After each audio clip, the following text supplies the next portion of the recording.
Bonjour Nicole, Bonjour Elise. merci infiniment d'avoir accepté cette invitation pour témoigner pour l'association 2082.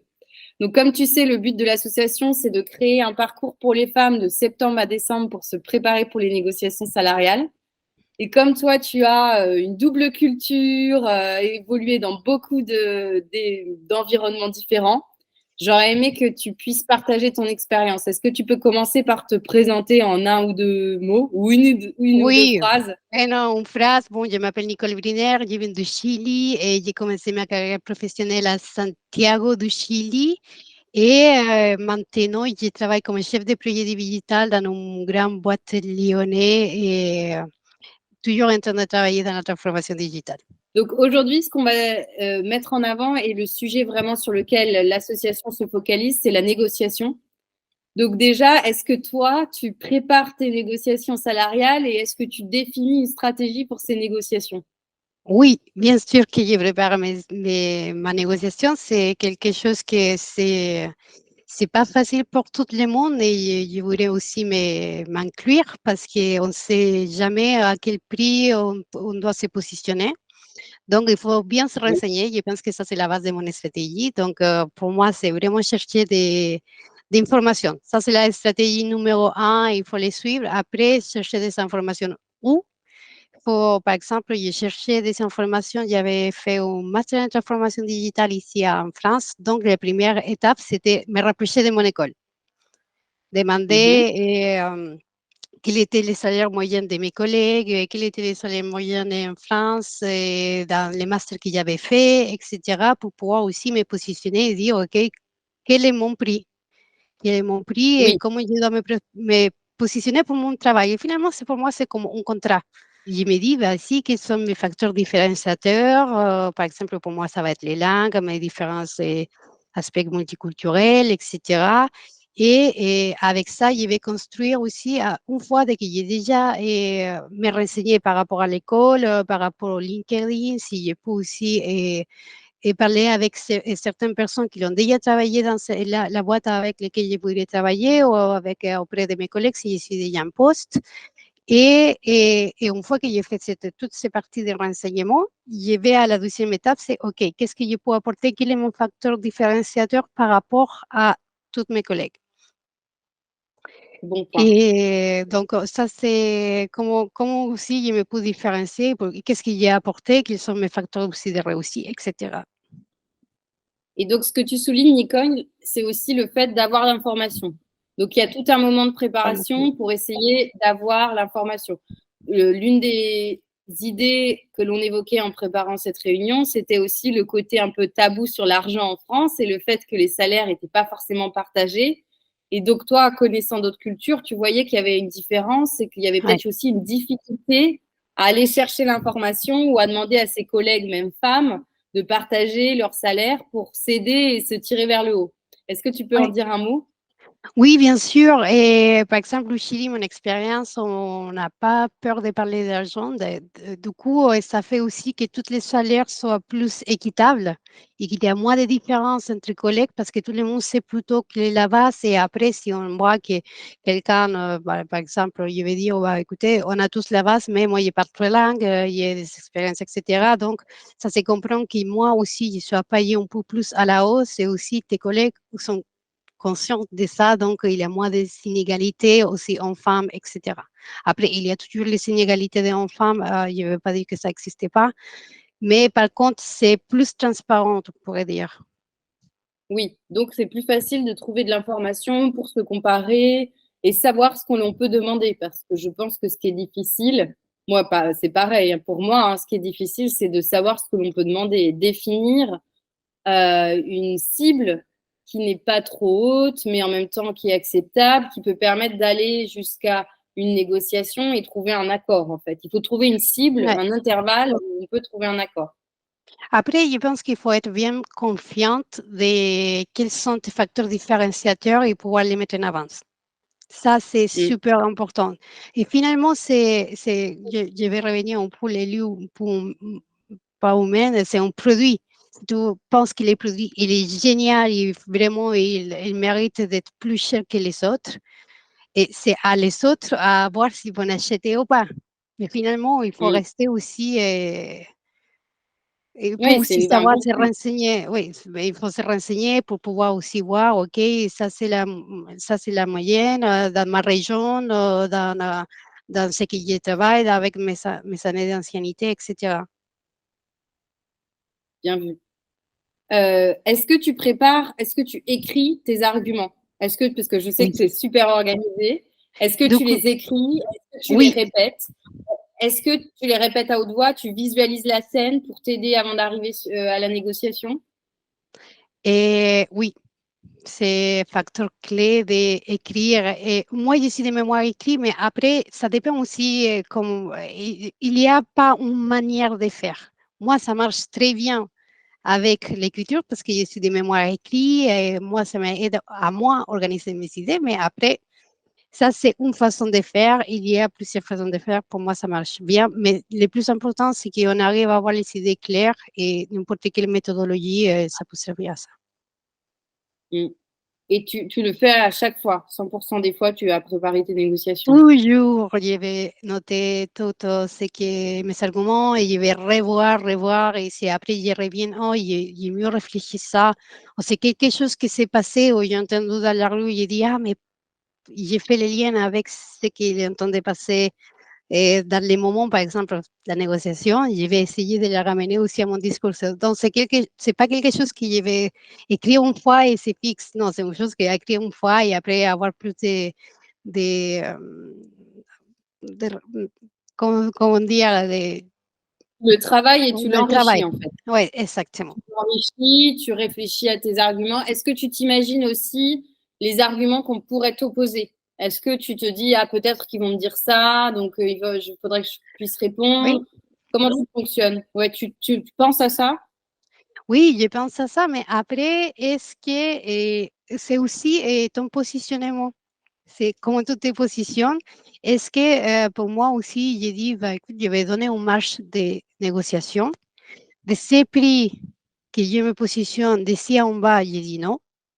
D'ici Ok. à cette marche, je vais dire oui, mais peut-être je vais négocier d'autres choses. Je vais négocier, par exemple, un jour plus de télétravail ou des meilleurs équipements. Il y a plein de choses à négocier à l'intérieur de sa boîte aussi. Il faut se renseigner, par exemple, voiture de service, etc. Ça dépend aussi du travail. Ok, donc tu définis un scénario où tu es sûr que tu dis non, t'enlèves la partie où tu Hmm, sais que toi tu ne veux pas aller, et ça, s'ils te le disent en direct, tu dis bah écoutez, non, c'est pas acceptable pour moi. Donc en fait, tu définis et tu leur montres le cadre de négociation que tu hmm, acceptes, la hmm, zone de négociation que tu acceptes, hmm. et ensuite, dans cette zone-là, ce que tu expliques, c'est que tu as des capacités aussi à reboucler et à rajouter d'autres éléments qui sont importants pour toi dans ta qualité de vie professionnelle. Et du coup, tu les amènes sur le terrain de la négociation en fonction de Ouais, ce que eux te disent au niveau salaire. Il n'y a pas que ouais, le salaire, en fait, dans la négociation. C'est un ouais. très bon point. OK. Et je ne sais pas si j'avais répondu à ta question parce que finalement, s'ils me disent, bah, écoute, Nicole, on ne pense pas que ils voudront aller en bas les salaires qu'il y avait définis. Il faut aussi, ça dépend aussi, après, il faut se poser la question, est-ce que je suis prête? J'aime beaucoup l'entreprise, j'aime beaucoup si je suis déjà en poste, est-ce que j'aime beaucoup les postes, est-ce que je suis prête à faire l'effort pour, par exemple, la mission m'intéresse beaucoup, mais je ne suis pas payée à mon prix, mais par contre, je peux apprendre énormément de choses dans Mm. ce côté, ça va servir énormément à ma carrière professionnelle. Donc, il faut faire les balances toujours et aussi mettre en avant tous tes facteurs de différenciation qui te disent, OK, là, j'insiste parce que je pense que j'ai vu ça. Et après, si Oui. tu dis non, non, non, non, il n'y a pas de souci. Là, ça commence la réflexion de ton côté. Et là, on peut arrêter la négociation et dire, bah, écoutez, je vais réfléchir. Je reviens vers Mm. vous. Comme ça te donne Ouais. 5 minutes de... la négociation, ce n'est pas une négociation d'un jour. Et ça peut être en plusieurs étapes. Et donc, c'est pas tout ou rien. Donc, mettez pas vous la Voilà. pression de que si vous n'arrivez pas à avoir les prix que vous voulez et tout, c'est aussi les moments de réfléchir de l'autre côté aussi. est-ce que, par exemple, Nicole, j'ai vu ce qu'ils disent, est-ce que je vais réfléchir, je vais parler avec mes collègues, est-ce que ça correspond à les postes, aux expectatives d'évolution qu'elle a, etc. Donc, c'est quelque chose de très bien aussi, et ça aussi vous permettre de vous faire une image de aussi l'entreprise avec laquelle vous allez travailler, est-ce qu'il apprécie aussi le travail, est-ce qu'il est maître. Est-ce qu'il y a un point aussi où ils disent, OK, on voudrait vraiment Nicole, OK, ça va nous va coûter plus cher, OK, bah écoutez, j'ai pas pu faire remonter, peut-être c'est même pas le problème des RH ou la personne qui va négocier parce qu'il y a un budget défini, mais il va aller se battre pour avoir une voiture de fonction, etc. Donc, ce que tu conseilles aussi, c'est un très bon point, c'est de ne pas céder sur le moment. C'est-à-dire de ne pas dire oui, oui, un peu parfois ce qu'on a tendance à faire, et surtout sur le moment, d'insister, de rester focalisé sur l'idée de base, ce que je ne suis pas capable d'accepter, les points qui sont différenciants, là où moi je suis différenciante, j'ai des compétences qui doivent être valorisées, je les rabâche un peu, donc je les amène et je les répète et je les répète et je reviens sur ma valeur quand je négocie, ça c'est un point important.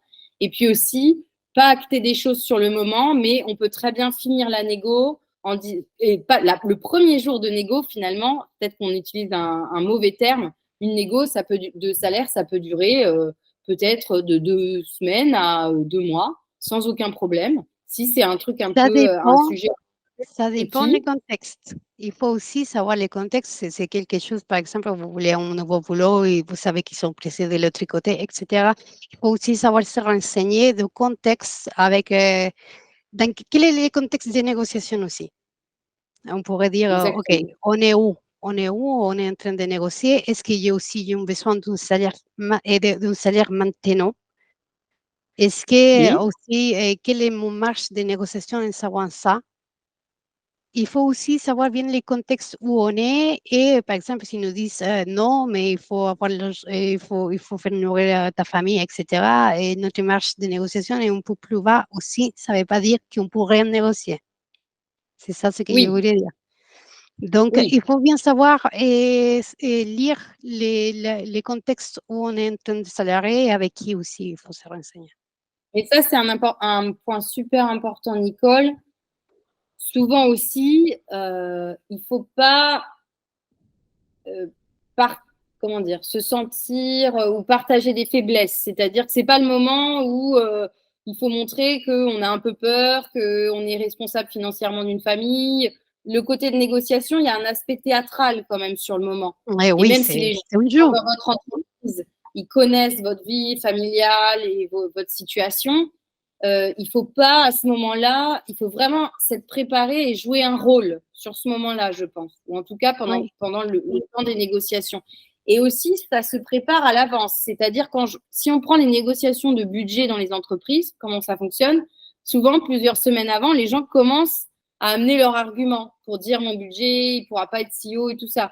En fait, la négociation, ça se prépare à l'avance et le positionnement qu'on prend, il peut être pris plusieurs semaines avant. Ça peut être un positionnement un peu plus distant. Ça peut être peut-être moins accepter les dossiers que vous avez en plus tout le temps et que vous faites en plus parce que vous êtes super investi. Bah, quelques semaines avant, peut-être qu'il faut dire voilà, non, moi, j'ai pas le temps. Ce dossier-là, je vais pas pouvoir le traiter tout de suite. Montrer peut-être comment dire, une sorte de pushback ou en tout cas un positionnement un peu différent, un peu plus distancié quelques temps avant pour arriver et peut-être à l'aise. Ça peut être une solution pour les femmes qui ne se sentent pas. Parce qu'il y a un rapport de force aussi dans la négociation et souvent, c'est parfois au détriment des femmes. oui, je suis d'accord, mais je pense que ça dépend aussi de l'état d'esprit. Parce que, par exemple, pour mon côté, je vois la négociation comme un jeu. Comme C'est un jeu, ok. comme un jeu, c'est comme, OK, bah, si j'ai tous ces arguments, bah, écoute, je vais me positionner ici. Et pour moi, je l'ai vu comme quelque chose de très dynamique. Je sais que ce n'est pas l'esprit de tout le monde, mais je pense que c'est une bonne façon de voir les choses, c'est un jeu. C'est un duo, OK, on sait qu'on lui pousse baisser les salaires à la baisse et être là. Bon, alors on a gagné un peu plus, quoi. C'est Oui, comme, c'est un duo, OK, ça c'est la base, c'est comme ça c'est la le plaisir. roulette ou la machine. Alors on gagne un Ouais. peu plus, on perd rien, parce qu'on sait déjà qu'ils vont nous d'essayer à la baisse et on dit, bah, si chaque fois qu'on se bat, on peut gagner un peu plus. Donc, pour moi, c'est un jeu à la fin et je pense qu'il faut c'est un peu un beau état d'esprit et pour, à la fin, si on commence à voir vraiment comment on joue, on peut même s'amuser en train de le faire. Super. Bah, je pense que Nicole, ça sera le mot de la fin parce que c'était top. Vraiment, ton témoignage, il est hyper important. Et puis, ce qu'on fera, c'est qu'on fera passer aussi toutes les questions parce que je suis sûre qu'il y aura plein de questions pour toi suite à ce podcast. Donc, on fera passer toutes les questions et tu pourras répondre en direct sur nos réseaux après cette diffusion. Merci infiniment, Nicole, pour ta participation bénévole pour entraîner les femmes à négocier leur salaire. Je pense que ton mindset et ton témoignage est vraiment important. Et en plus, le côté multiculturel, c'est top pour nous, pour aussi prendre du recul sur nos propres limites. Donc, à bientôt et merci encore, Nicole. Merci Elise, j'espère que ça va vous servir et n'hésite pas à négocier.